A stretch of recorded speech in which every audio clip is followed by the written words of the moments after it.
morning. It's beautiful Friday here in Phoenix, and we got a full moon in Leo and a lunar eclipse and some kind of comet today. So I wanted to do a playful kind of love, which is Ludus. Ludus is Latin, and the Romans, it literally was translated, I believe, as game. And of course, there's different versions of it. But the Romans used that word as an expression of a playful kind of love, a non-committed kind of love. So I wanted to talk about this one on a Friday, because Fridays are fun, and because this one is the closest one to my heart, because I think that I express Ludus in love more than I do any other kind. Ludus works best with the Philia love, which I talked about in my Clarifying Love video, the 1 and 2 one. It doesn't work well with Eros because there's no commitment level to it. There's just playful, friendship-based sort of a thing, and it doesn't have to involve sex. In fact, it rarely involves sex. It's more about a playful banter. And it's most often seen in the beginnings of relationships as the new birth, so to speak, of a relationship that's romantic. You'll see some of this as people get to know each other and kind of test each other out a little bit.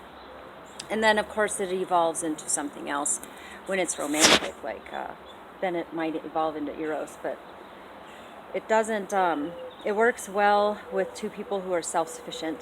I talk about it more in my blog, and I will link that below, and I also have a meme in that blog that you can share that really goes into the details of what Ludus is and how it shows up.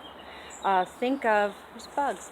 Think of one of the best ways you can see Ludus displayed is it's usually used as a substitute for sex. So if somebody's an incredibly sensual person, or even sexual, but they don't want to actually have the act of sex with people that they feel love for, then they're going to replace some of their behavior with Ludus.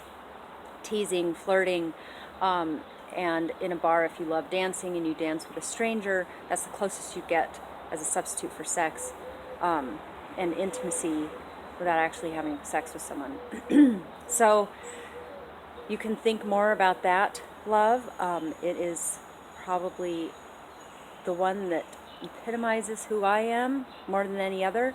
So when people don't understand this kind of love, or they feel threatened by it because they don't understand it, or because they're afraid it's going to evolve into something else, then they'll demonize someone, or they have an expectation around it, like they think that it's if you're behaving a certain way. So I've had to keep myself in check a lot because I tend to be that way naturally with men and women. And when people witness me being the same with everybody, then they're not confused. But when it's just one-on-one, they get easily confused, so I have to be super clear and direct about this is just who I am. I'm a playful, flirtatious person, but I don't want you romantically. This is just how I express love and bond and connection with people. Don't be scared. And don't think it's anything more, because it isn't.